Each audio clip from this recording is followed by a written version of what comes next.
This program is made possible by the loyal financial support of the friends and partners of Family Policy Institute. You are the salt of the earth. You are the light of the world.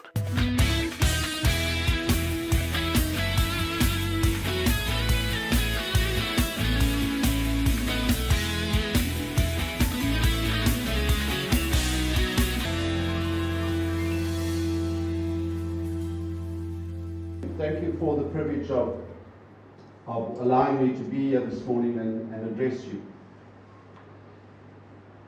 I'm not going to tie you up in all the details because it's all there in the book, and I have a copy for each of you, so you can read it in your own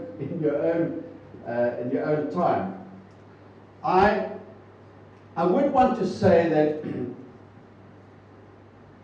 I've relied quite heavily in the past on a saying by the late Martin Luther King in one of his sermons in Strength to Love, where he says that what we need today within the church are tough-minded men and women.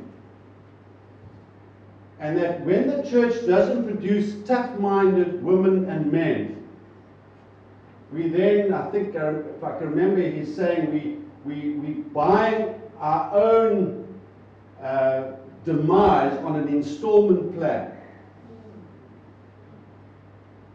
And part of my struggle with the church in South Africa today is that it's all about feelings.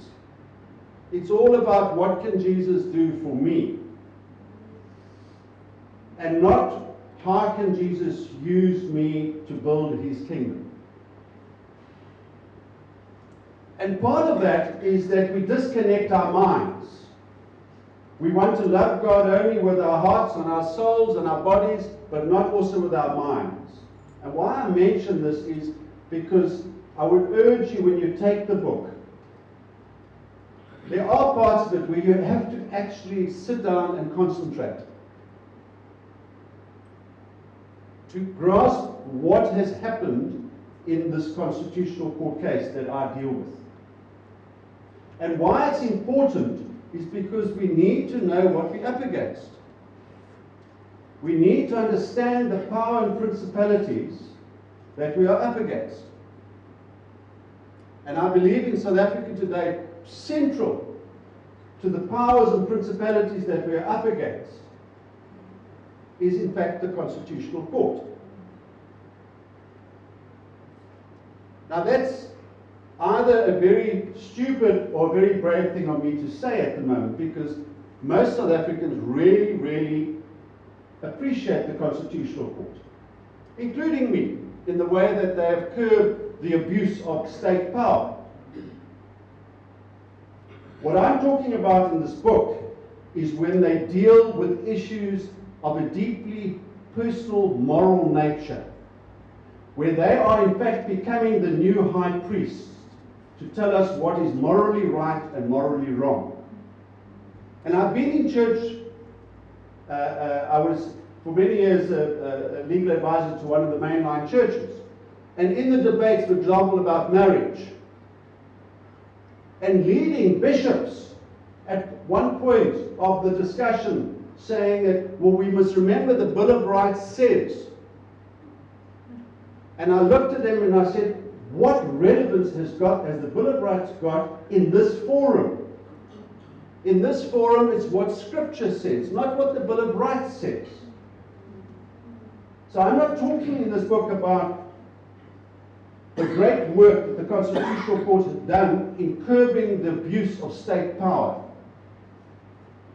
I'm talking about when they have entered into fields like adultery, where they found that adultery is not wrongful, that the third party should not face legal consequences, when they've redefined marriage, when they've told parents how to discipline their children, when they've decided what is a cruel punishment and what isn't, and in this case, when they've decided what is life and what isn't human life. Those are deeply moral issues. And our reference point must be Scripture. And this doesn't only apply to Christians. If you're a Jew, it will be the law and the prophets. If you're a Muslim, it's the Torah. It's not the 11 women and men on the Constitutional Court. They are no more than lawyers. I've been trained as a lawyer. I know what you receive under BA LLB. You get no training on ethics. You get no training on philosophy. You get no training on morality. That's not the training that lawyers receive. So the people who sit on Constitutional Hill, we must remember, they are only lawyers. But if you read their judgments, they are making pronouncements about profound moral issues, including the unborn child. And where's their training? What expertise? And central to what I'm trying to do in this book is to say that emperor has no clothing. In fact, all know the story about the emperor has no clothing. Perhaps for you, those of you who don't know, I'll briefly tell you. It's a children's, it's a fairy tale by Hans Christian Andersen about this emperor who was full of self-importance. And some tailors came along and they convinced him that they are going to make a wonderful outfit for him. But they were obviously good businessmen because they wanted to keep their costs down. So they made the wonderful outfit, but there was nothing. And they made as though they were putting it on to the emperor, and they said to the emperor, the real secret to this outfit is only people who are really bright will be able to see the outfit. And that word was spread throughout the empire. So of course, most people, they didn't want to be seen to be stupid. So when the neighbor walked around, the emperor walked around and he was naked, they didn't want to say he was naked because then people would say they're stupid because they can't see the outfit. Until a young little boy in the crowd looks at the emperor and looks up at his mom. He says, but mommy, the emperor's got no clothing.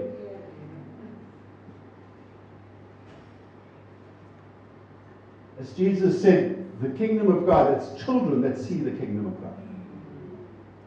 It's children that can see the kingdom. Unless we become like children, we will not see the kingdom of God.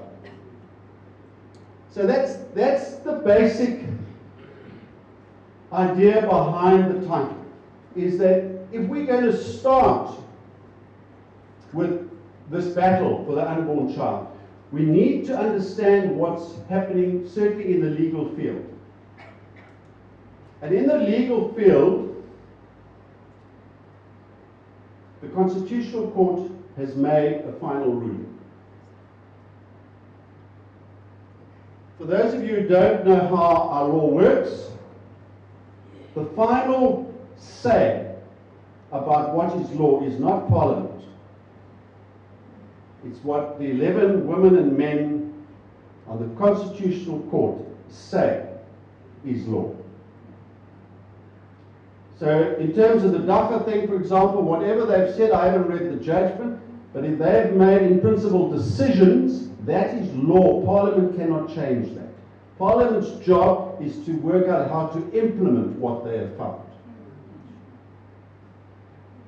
The Constitutional Court, what they say is final.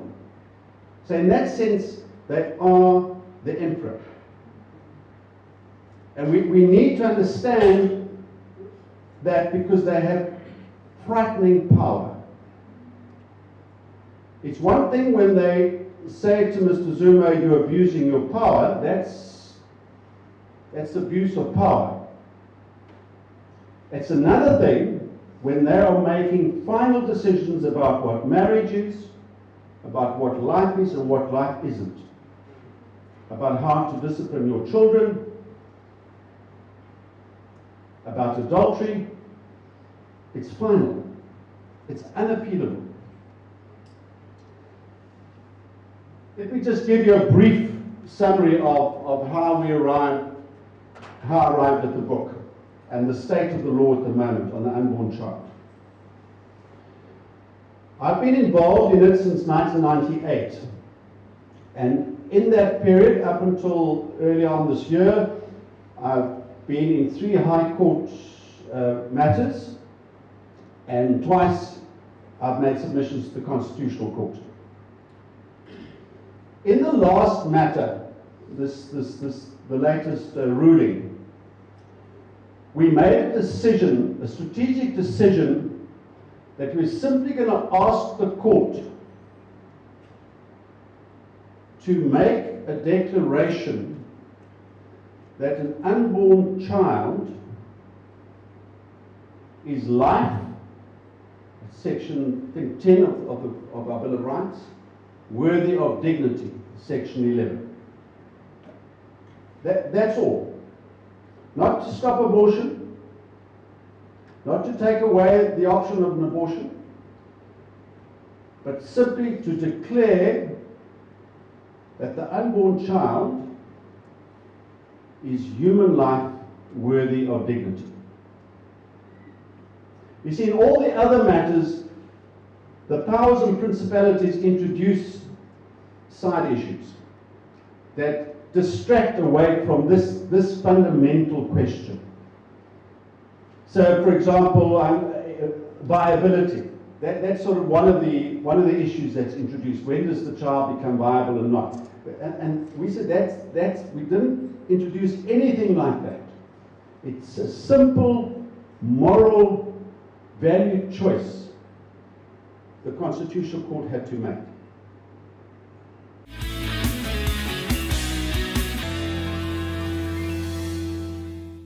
Taniqua Stable Inn is a beautiful country guest house nestled among stunning fynbos in a tranquil setting with exquisite Indian Ocean views just outside Plettenberg Bay.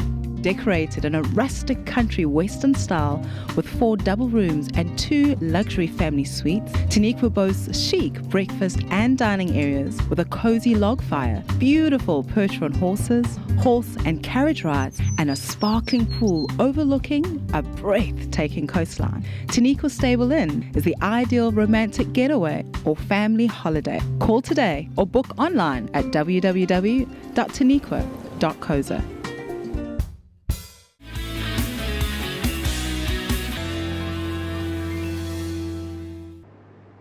In 1994, leading up to the Constitution, there was huge debates, huge compromises, huge negotiations about a whole range of things.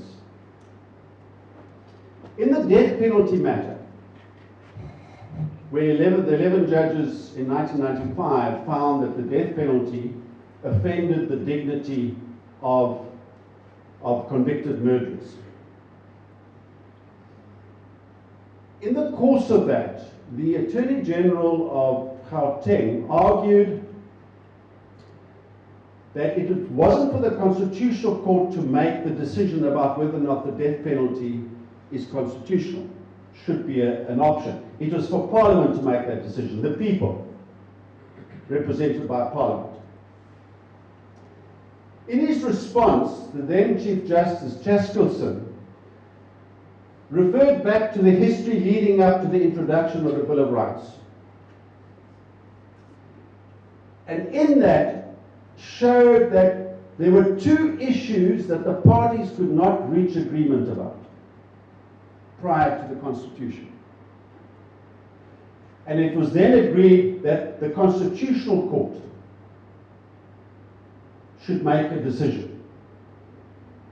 And the 2 issues were the death penalty, and the other issue was abortion. Those were the 2 issues that Chaskelson said in the death penalty had to be decided by the Constitutional Court, because they realized it was a deeply conflicted issues. There were feelings and belief systems that were very different to one another about those 2 issues. So the people at CODESA, they said, right, we must let the Constitutional Court decide that. Now, in fact, the Bill of Rights says nothing about the death penalty, and it says nothing about abortion or the unborn child. What the judges at the Constitutional Court do is they take the words life, dignity, and then they say, right, life means A, B, and C. Dignity means A, B, and C. So they make that decision, because the Bill of Rights says nothing about those two issues.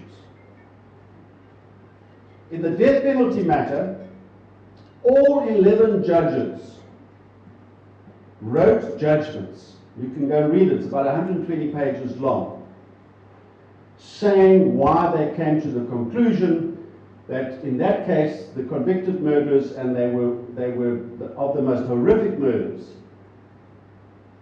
in terms of the Bill of Rights, in terms of the right to life, the right to dignity, the death penalty was unconstitutional, because it offended the dignity and the right to life of the convicted murderer. We waited for 20 years before the Constitutional Court, February this year, made the decision about the other issue that had to be decided, the unborn child. This is what they found. And remember, in the death penalty matter, I think it was about 120 pages long, as to why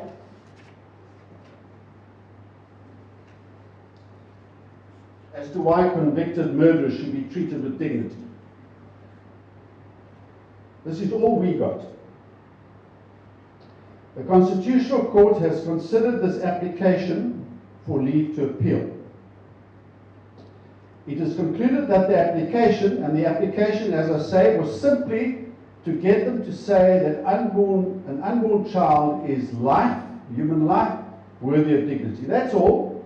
And then we said, flowing from that would be the issue that would then have to be referred to Parliament, including the Abortion Act, and then the parties could leave evidence, and they can work out a new act which balances out the right of the woman with the right of the unborn child.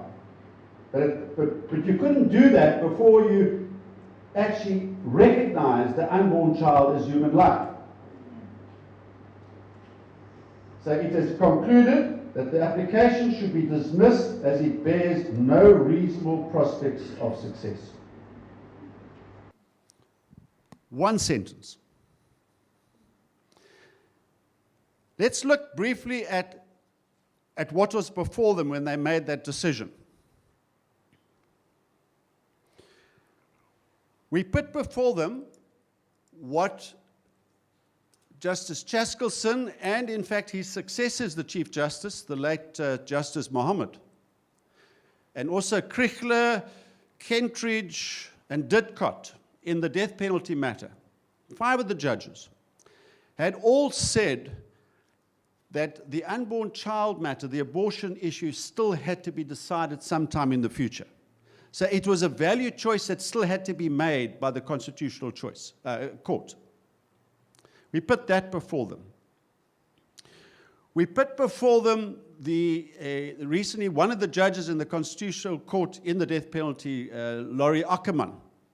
He's brought out a book on human dignity and the role it's played, and it should play, in the thinking of our Constitutional Court. Highly respected judge and academic. He's professor of jurisprudence at Stellenbosch University at one stage.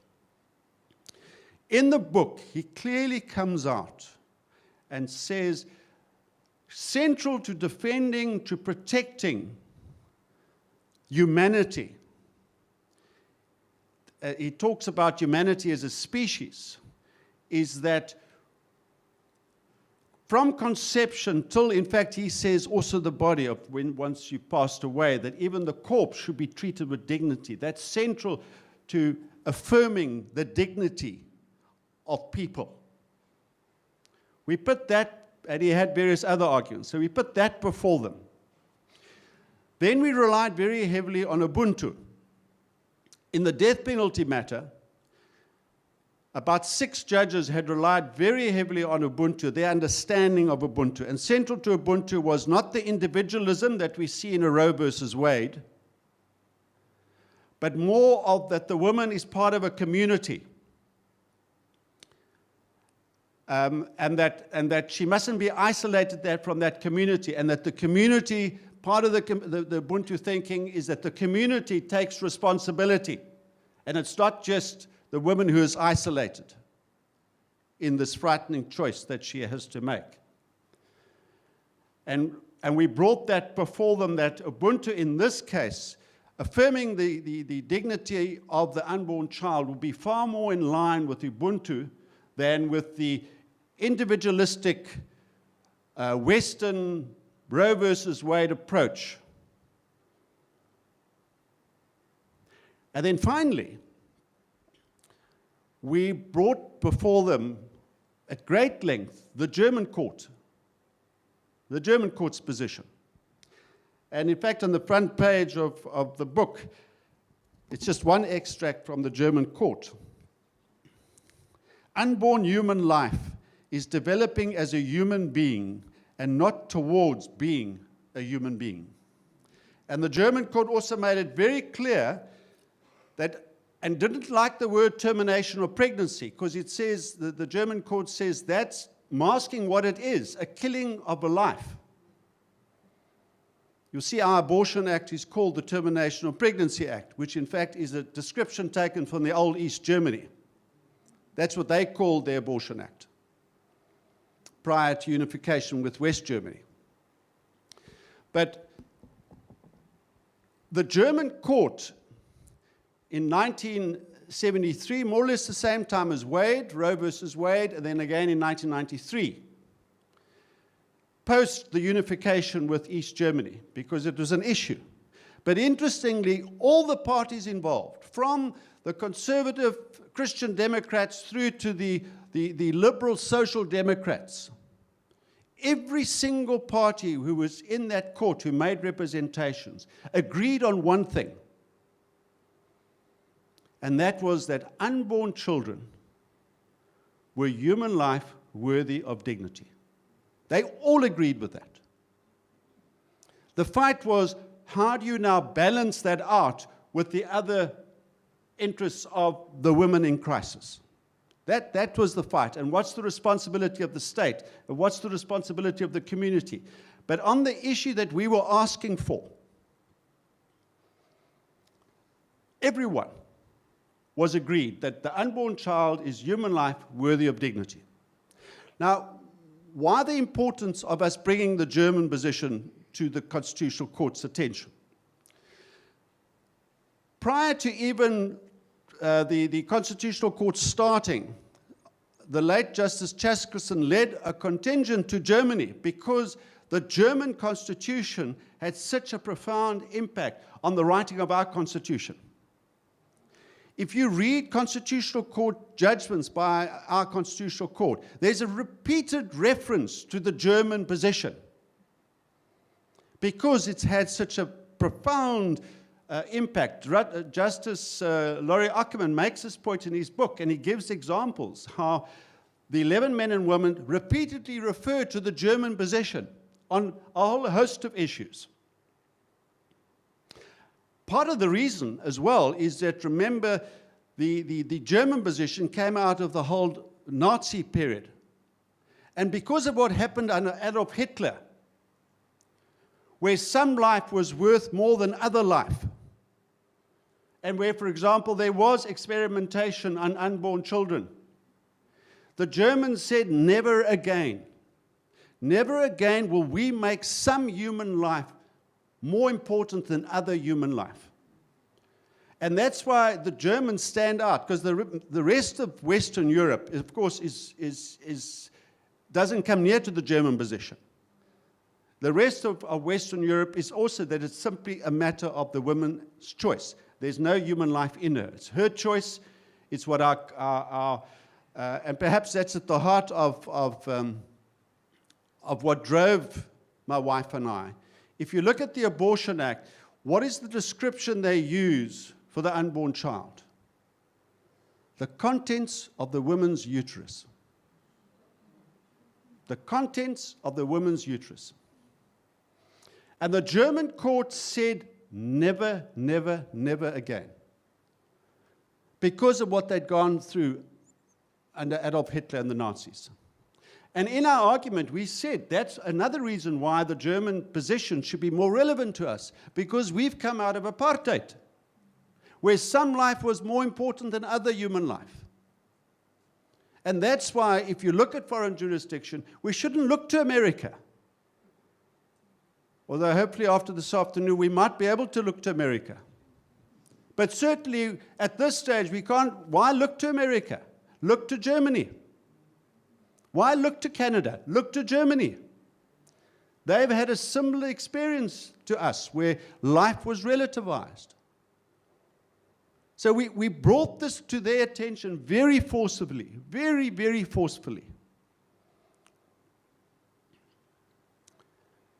And what's their response? Bears no reasonable prospect of success, and they don't give reasons why.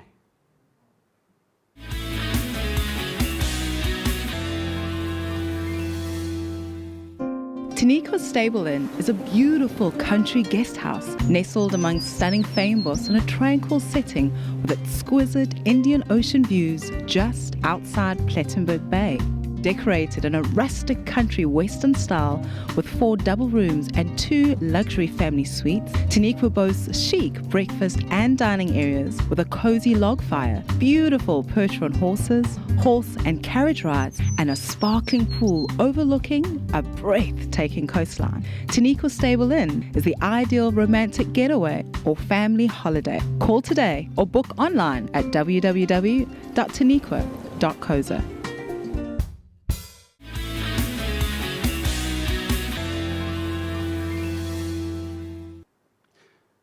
Now, as I say in my book on the resurrection, a lawyer deals with probabilities. That's what evidence is all about. Although I think scientists also deal with probabilities. What are the probabilities? How does one explain this? This profound moral issue that those 11 men and women were faced with in February this year, although they took 5 or 6 months to make the decision. And yet they give no reasons. The probabilities overwhelmingly say they made a policy decision, a political policy decision. And of course, lawyers aren't supposed to make policy decisions.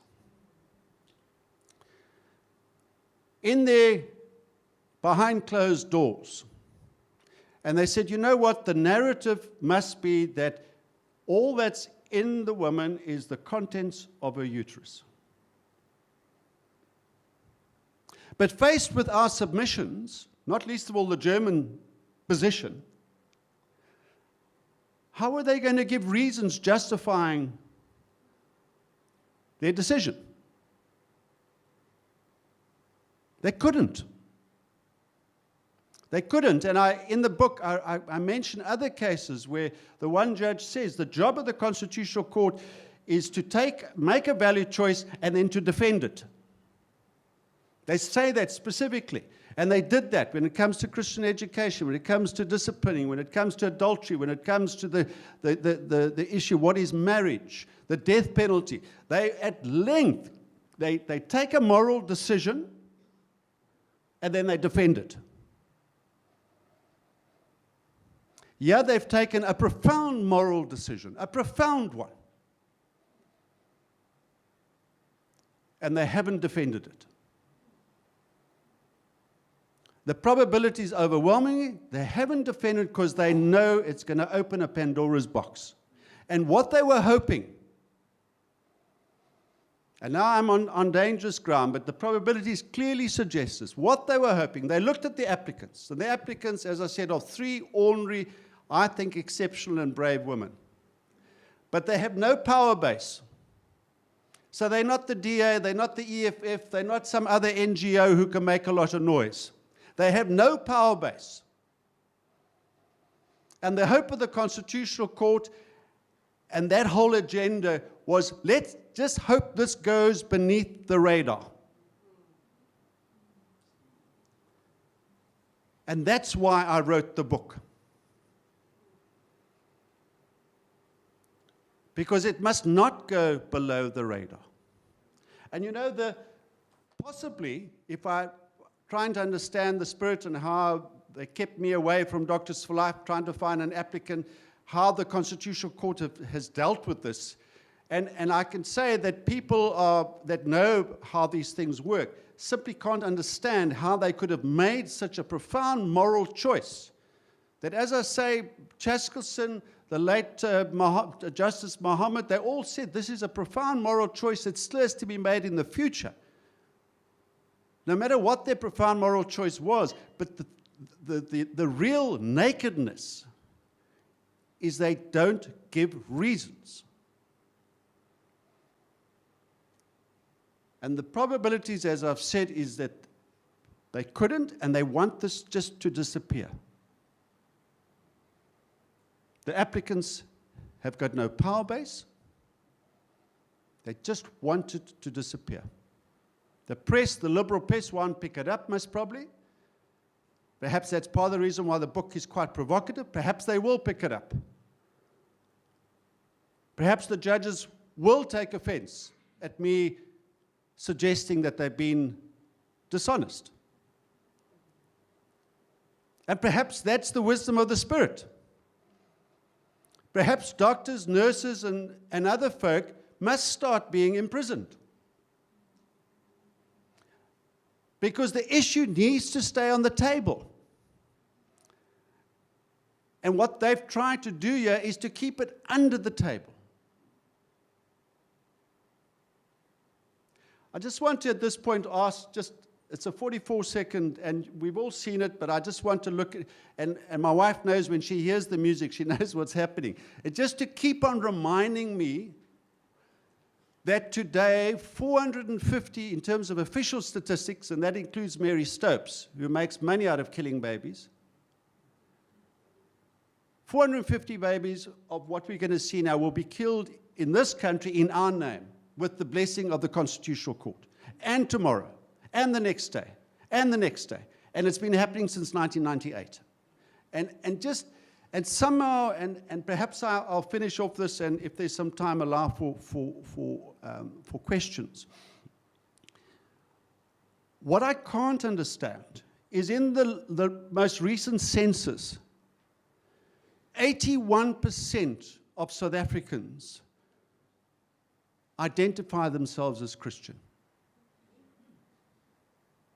81%.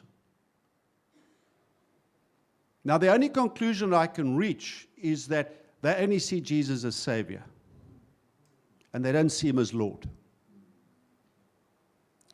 Because how do you explain this mass killing? How do you explain the rape statistics? I've got a chapter about, it's called An Evil of Gigantic Proportions, when I was a judge in a number of rape cases where the children were 7 and under. And I highlight statistics. How does one explain such a brutalized society when 81% call themselves Christian? And I believe passionately at the heart of that, the beginning point as a society, is because what we're going to see is we are allowing that to happen, and we're not raging. But remember, in our rage, we need to be tough-minded. We need to be sharp, because the lobbyists on the other side are incredibly sharp. We must be as wily as serpents. And that's where that association you speak of, Albu, where people we need to get together and strategize together. But I just want to finish off if there's time for questions, and just to remind us that today 450 of these little ones will be, and by the way, we have three grandchildren, but the one grandchild is 13 weeks old and the other grandchild is 18 weeks old, but they are grandchildren.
I'm Gishana Nadesan for the National Alliance for Life, and with me is Advocate Matthee.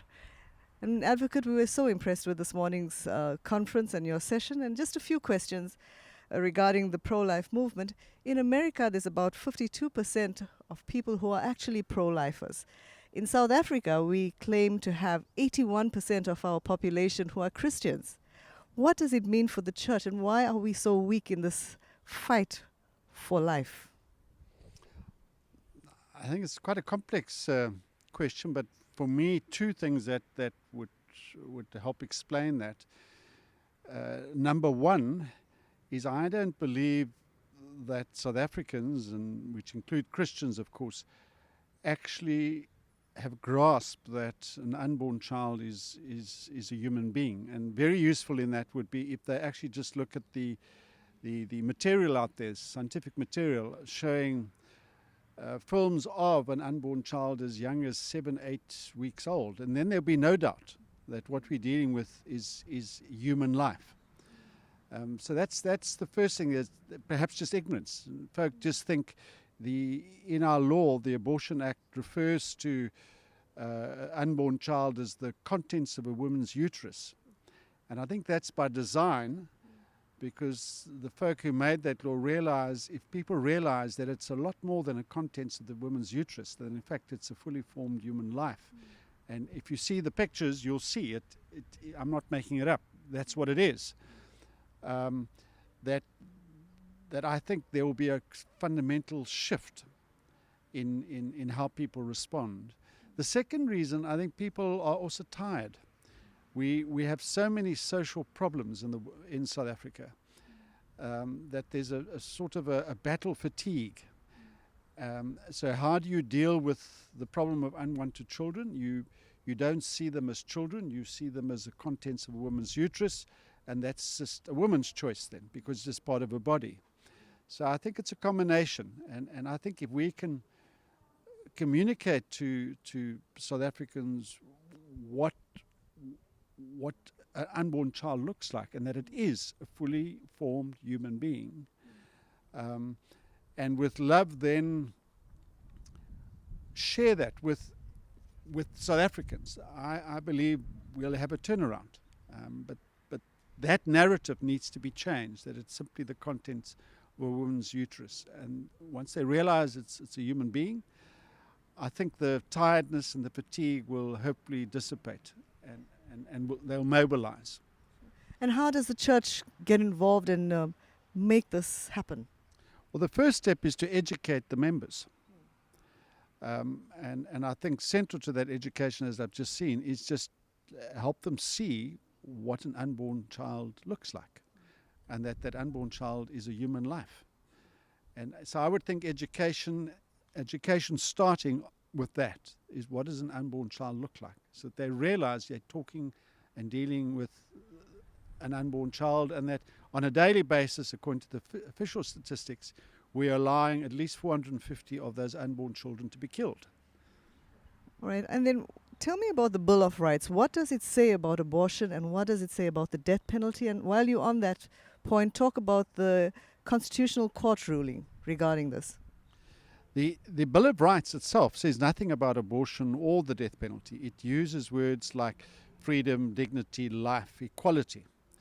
It's the 11 women and men on the Constitutional Court who then have to decide how to give those words content when it comes to the issue of abortion or the unborn child, and when it comes to the death penalty. But the Bill of Rights itself says nothing. So there too, if one could mobilize the wider society about what we're dealing with, an unborn child is a human being, and just show the pictures and get that to the Constitutional Court judges, hopefully they would also be influenced, and particularly in their latest decision, which seemed to discard the argument that unborn children are human life worthy of dignity, without giving reasons, which I highlight in a book I've just written, and it's just come out, called The Emperor Has No Clothing. And there I actually in detail give what has transpired in the fight for the unborn child, the legal fight in South Africa, culminating in a decision earlier this year by the Constitutional Court, where they discarded the argument that unborn child is human life worthy of dignity, but didn't give reason as to why they discarded it. Now we know that life is precious for everyone, all life is equal. And this was very important in your talk this morning when you spoke about the German scene and why it should be even more relevant for us in South Africa. Can you expand on that?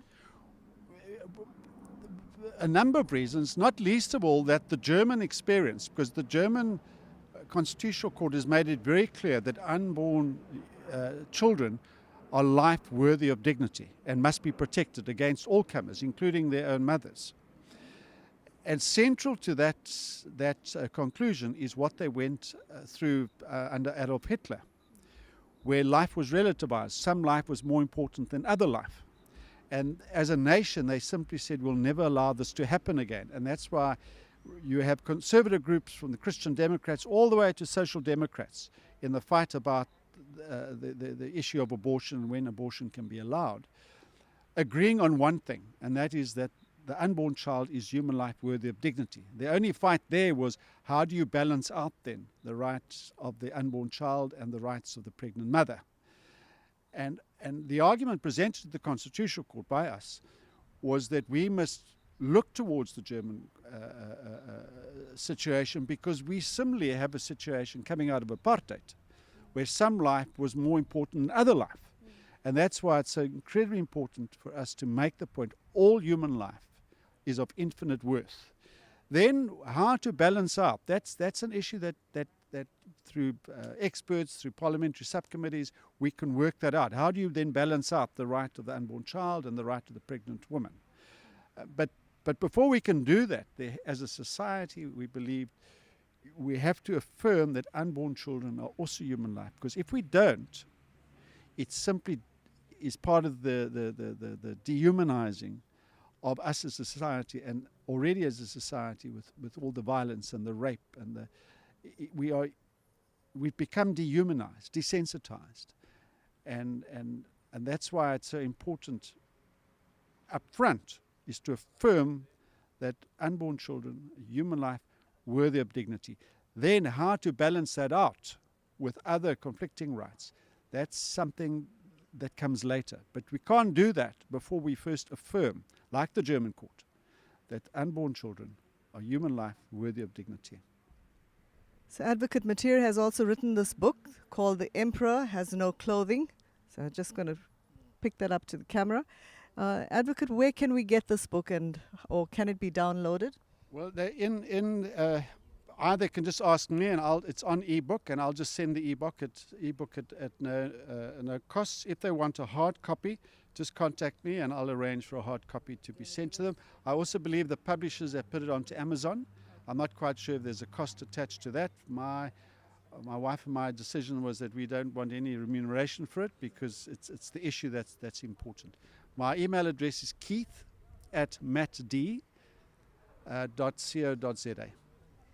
So we want to thank you, Advocate Keith Matthee, for being here today. It was actually wonderful hearing you speak this morning. Thank you very much.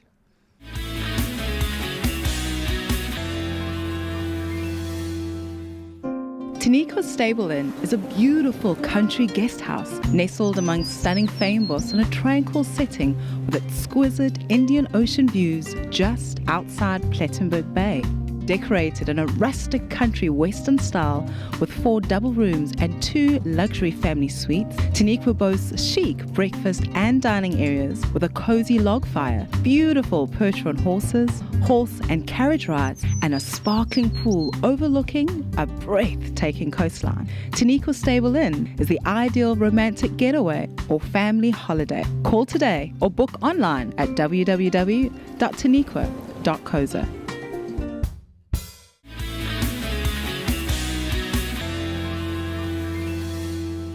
With me is Dr. Patrick Rogers. Dr. Patrick, welcome. And I just want to know what your personal conviction is regarding abortion. Okay, since being a student, I've always realized that life begins at conception. I never intended to get involved with it. And I've been working for 17 years, but more recently, in the last few months, our regional hospital has shifted the responsibility of doing abortions to a district hospital where I work. And as doctors, we were given the opportunity to conscientiously object, which some of us did. But working in outpatients department, you can't predict who comes into your room. So there is that opportunity to speak to women in a crisis pregnancy, recommend adoption, find out what the father of the baby thinks about their decision, if he knows at all, and then say that the door's always open. If they go through with abortion, they can still come back to you for counseling, or you can refer them for counseling. And I have seen certain women who've come back after an abortion. It's not common, but some get admitted with what seems to be post-abortion syndrome. Time will tell. We might recognize it more in the future.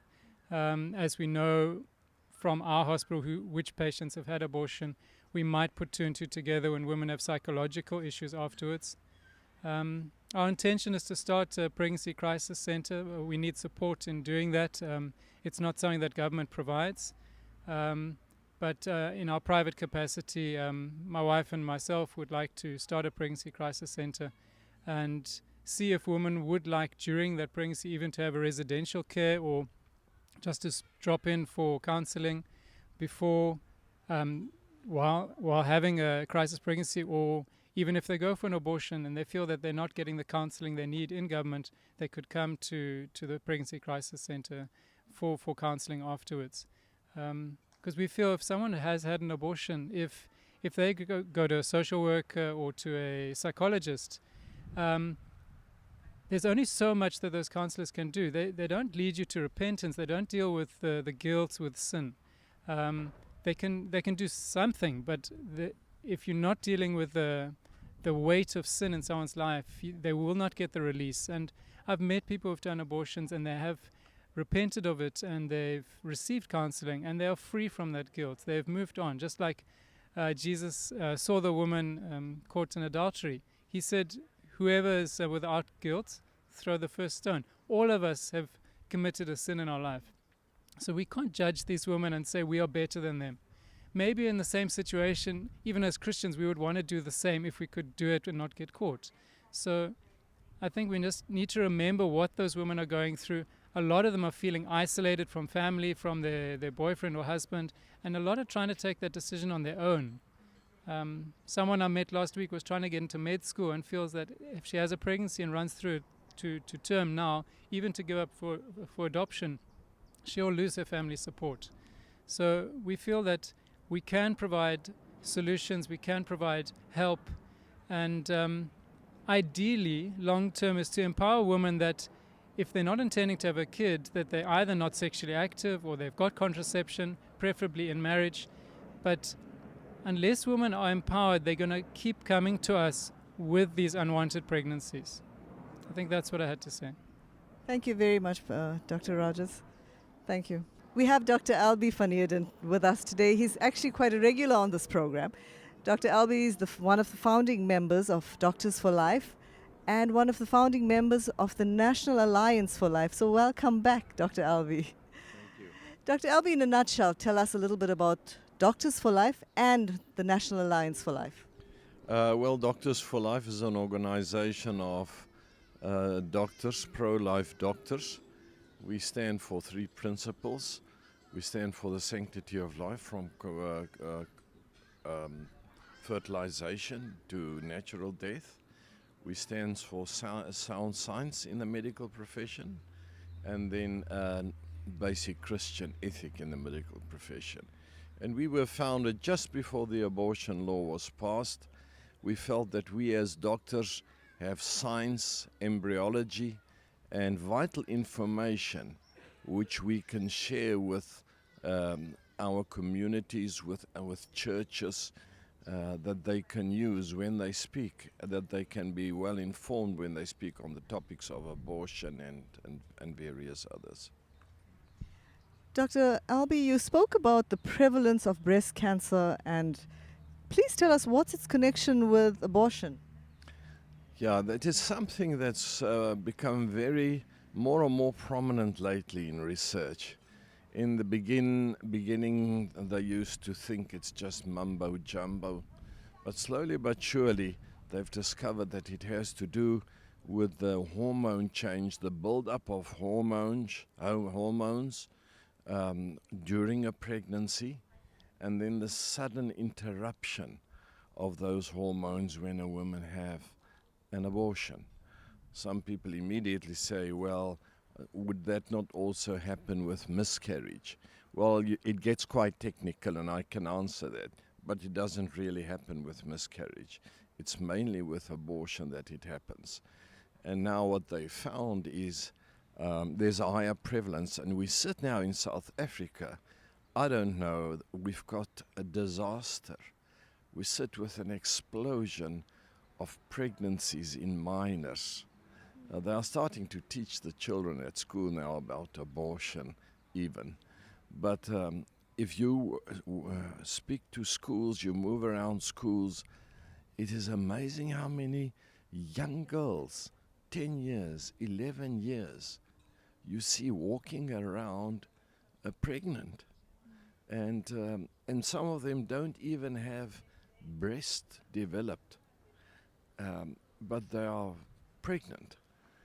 And now what happens is, if a person has had an abortion, it's already a risk factor for developing breast cancer at a later stage. But what happens is these women then, they don't want another abortion, and so they start using the morning after pill. The youth don't bother about any other contraception. It's just so easy. If I've had exposure, there is a possibility of a pregnancy, I use a morning after pill, which is actually causing a microscopic abortion, because fertilization can take 5 minutes after intercourse. So what happens is then they start taking the morning after pill, and they've become aware of the most dangerous form, the most resistant form of breast cancer, which is very difficult to pick up with scans. It often gets missed with blood tests and the markers, cancer markers. That especially becomes more common and is more prevalent if they've had the morning after pill. And so I think we are lining our youth up for a lot of breast cancers later in life. You'll start seeing it after 20, 30 years. I know there is a March for Life every year here in Umhlanga in KZN. What can the churches do to become more proactive in this move? I think we need a bigger presence in our societies. Abortion is just, they've shut us down by just ignoring the issue. They don't debate the issue anymore. Before, we used to debate it on television and on radio programs. They just developed a new strategy. They ignore us away. And so to march is to become visible, and the larger numbers that march, the more visible and the more significant it is. And as I've been saying to the people, we started with pro-life conferences about 25 years ago that I used to attend in The Hague in Holland. And in those days they had 100, 150 people attending the march in Amsterdam, and I would feel pity for them because so few people attend. Well, they continued and persisted and persevered, and nowadays the last march was 20,000. Now, why can't we do that in South Africa as well? Except for that, we know that we've heard this morning from Advocate Keith Matthee that this recent judgment of the Constitutional Court refers to the unborn child simply as the contents of the womb. And I think there's massive, ample material that demonstrate the unborn child, imagery, new technology that's developed, new scans that's developed in medicine that shows more and more of the unborn child. And we've got to get these images out into the public. The people must see it. One picture is worth 1,000 words. and they actually say that the youth in Great Britain, which hasn't had a lot of pro-life activism, are now more pro-life than the previous generation. And the reason is because of this imagery of the unborn child, which is just so graphic and convinces people that the unborn child is not just the contents of the womb. It's a human being. I mean, it's ridiculous. They also refer to a day before birth. It's just the contents of the womb. So I think it's critical. We've got to get these images out. And we encourage each other to become active with the march. We encourage doctors to become active, refuse to take part in abortion, nurses. We encourage teachers to speak about it in their schools, show these images in the schools, and we're trying to build up momentum. Well, thank you, Dr. Albu. Just one last thing. If someone needed to get more information on the National Alliance for Life, where can they get all this information? Is there a website? Yes, the National Alliance for Life has its website. As far as I know, it's the only one that says National Alliance for Life. I think it's .com, but I'm not sure. But you will find it. It's a loose umbrella body, and it's based in South Africa. And it's the only forum where all pro-life bodies are together, standing together. We don't want to take the place of individual churches or organizations doing their little thing. But we do feel that once a year or so, there's a need for everybody to take hands, stand together, and make known what we believe. And that's what the National Alliance for Life is there for. It's not an organization with a constitution that you must feel you become member of. People are afraid of that. It's just for logistical purpose an umbrella body. I think one of the challenges that the National Alliance for Life has is to challenge people to stand together and make a change in life. It's to support it and to make a change in life. So let's challenge our audience to stand together to make this change for life. Thank you, Dr. Albu. Thank you. Thank you very much.